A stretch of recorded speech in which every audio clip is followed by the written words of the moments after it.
but his care for the people. In this chapter of Dhyana Yoga, the Nididhyasana or the Dhyana, that is the meditation, the emphasis was on the self. Atma samstham manakrutva na kinchidapi chintayet. And then Atmanyeva vasham nayet. So these statements, Bhagavan said, you fix the mind in the self, don't think about anything else. So all through, the meditation was on the self. Now the question arises, okay, I've been meditating on the self. Now, next what? Is there one thing like the self in every being and a supreme self, that is Brahman, which Krishna refers to as me? The next slokas. So in the next sloka, Bhagavan says, Yomam pashyati sarvatra, sarvancha mai pashyati. Compare it with the previous sloka. He sees the self in all and all in the self. So sloka number 29, the statement goes like, seeing the self in all, the Atman in everything, and everything in the Atman. Now next sloka, seeing everything in me and me in everything.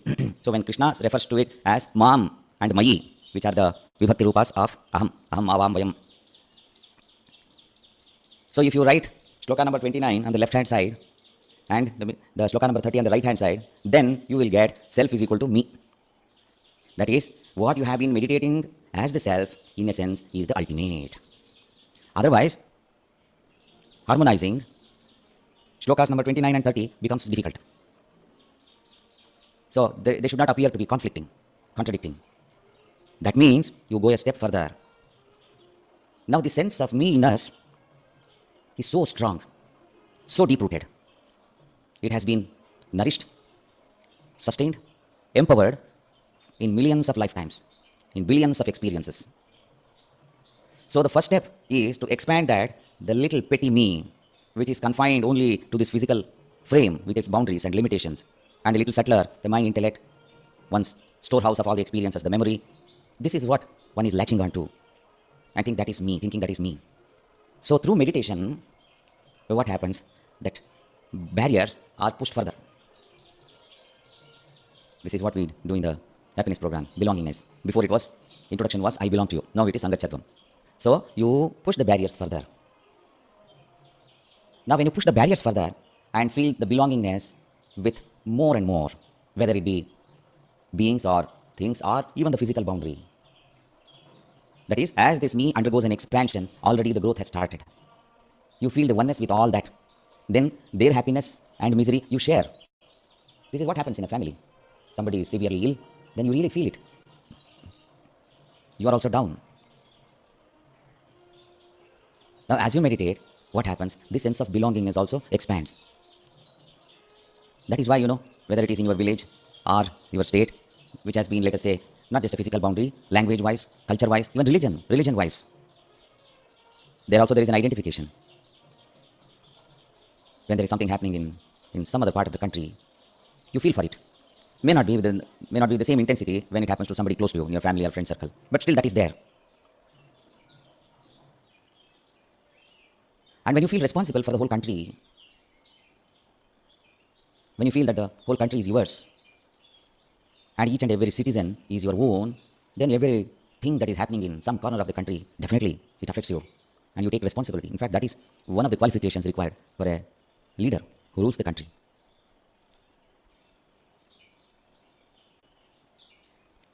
That's what Rama did. After all the struggle and bringing back Sita to the kingdom, that is the time when he could have been happy. But his care for the people and the commitment to the throne and the responsibility that goes with it, that is Raja Dharma, was so intense, 100%, that he renounced Sita again. Anyway, there may be many arguments when it comes to this, but one has to remember that one is talking about something that happened at least 7,000 years, at least minimum I'm saying, 7,000 years back. Nowadays, the generation gap has been so rapid that we are not able to relate to things which happened 70 years back. Things are changing so rapidly now that in 12 to 15 years, the whole setup appears to be new.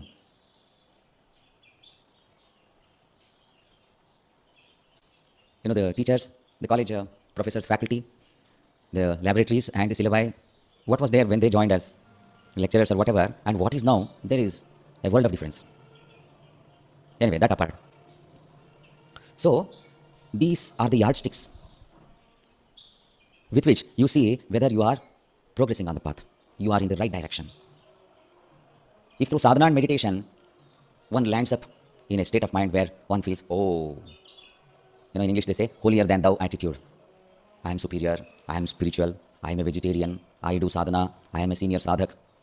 And then you don't feel the belongingness, that caringness towards people around you, then be sure that the direction has been wrong. With sadhana, with each step in meditation, that sense of belongingness has to expand.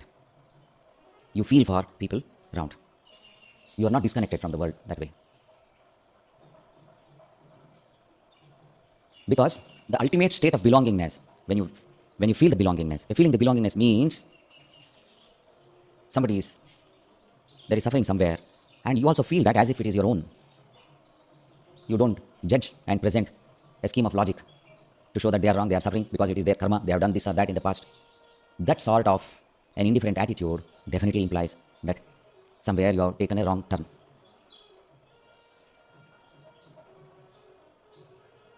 One does not differentiate. One does not just sit in one corner and say, don't bother me, I am above all these things. Then, by one's very nature, one reaches out. This you can see in Gurudev. Something happening in some corner of the globe. Every effort is made by Gurudev to reach out there. Whatever you can do, you make a beginning.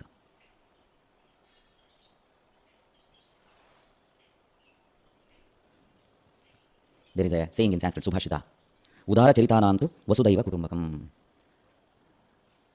Udara Charita, for those with this broad, Udara, liberal, or what should I say, generous feeling of oneness, the whole globe is a family. Ayam Nijah Paroveti, Ganana Laghu Chetasa, Udara Charitanantu Vasudhaiva Kutumbakam. You just always quote Vasudhaiva Kutumbakam. This is the whole shloka. Ayam Nijah Paroveti, Ganana Laghu Chetasa, Udara Charitanantu Vasudhaiva Kutumbakam. We had this as a Subhashita in, I think, school. Laghu Chetasa means petty-minded. Only the petty-minded ones, differentiate and feel this is mine and this is not mine. Whereas Udara Charitanantu, for those with that generous attitude, Vasudhaiva Kutumbakam, the whole world is their family. So, as one progresses in meditation, the sense of belongingness expands. Then what happens? You are committed to your country, you are committed to the religion you belong to the culture, to the practices. Not that you drop them, but you honor every other practice, every other nationality, religion, etc. You don't look down.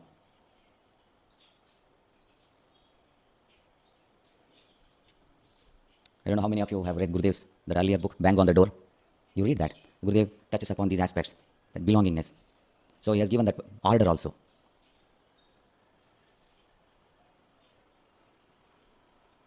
So this kind of belongingness is inclusive. There is no place for exclusivity there. Just because you honor your nation, religion, culture, and practices, it does not mean that you look down or hate the other. Then Ragadvesha has entered. You have created a separation as me and mine, and the not me and not mine. And there you have limited your spiritual growth. Because Bhagavan says, Yomam Pashyati Sarvatra Sarvancha Maya Pashyati. Everything is in the divine, and the divine is in everything. The upadhis, that is, the adjuncts or the instruments through which that divine is expressing, are different. Right now, if you see, whatever be the number of people watching this, one is watching and listening on one kind of phone, another in a different kind of phone, another on a laptop, different brands, the picture quality, the sound quality, and whatever be the price or the value of that gadget may all be different, but the knowledge that is coming out is the same. The shloka carries the same meaning, whether it is through an iPhone or another phone or a laptop or whatever, or some watching on a big screen, television. So the upadhis are different. Upadhi Bheda is there, but the Paramartha Tattva is the same. So the meditator is able to see through this, that is beyond the upadhis. And upadhi is bound to have limitation. Manifestation is always limited. The unmanifest is infinite. Why? Because senses can perceive only that is limited, not infinite. And to experience the infinite, one has to go beyond the senses. So, in these slokas, first Bhagavan said, the Sarvabhutastam Atmanam Sarvabhutani Chatmani Ikshate Yoga Yuktatma Sarvatra Samadarshanaha. Have you ever seen Gurudev inquiring one about their religion or caste or practice? Nothing, never. That is why the Jnani by nature doesn't differentiate on the basis of any of these things, because in that presence there is no distinction, there is no judgment, there is no labeling. Everybody feels at home in the presence of Gurudev. And if your mind is also centered in that state, people feel the same way in your presence too. Why? Because in that state, it is the Guru, not you. It is the self, it is the divine. But the moment this mind wakes up and starts its old habits, then that expression of the divine is put in abeyance. Just like you are attending to one call and another call comes, you want to attend, you put this on hold. Unfortunately, we have been putting the divine on hold for eons, ages. We are giving appointment to the divine for a very short duration, and everyone else is enjoying very long durations. We need to shift the priority. So, the sloka number 29 is the penultimate step. That is one step before the ultimate. That is, one sees the self in all and all in the self. Yesterday I gave the example of the waves and the ocean. Each wave has risen in the ocean. When it is there, it is the ocean, and when it merges back, what remains is the ocean. Awakening or enlightenment is waking up to this truth. Bondage is identifying to the form. The form is also not independent of the substratum, that is the ocean. Just look at this body itself. This body is the form. From where has it come? Through the 5 elements. And from where did those 5 elements come? From the Prakriti, and Prakriti again from the Brahman. So where does the mistake lie?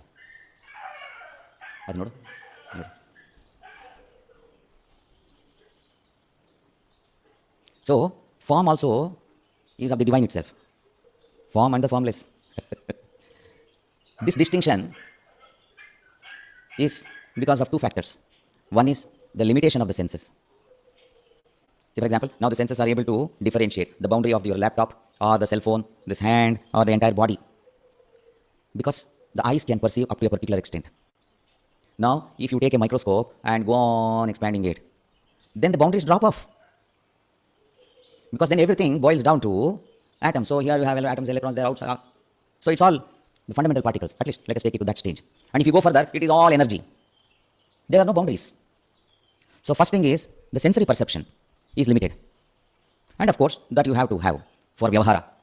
That is, for everyday activity, this differentiation is necessary.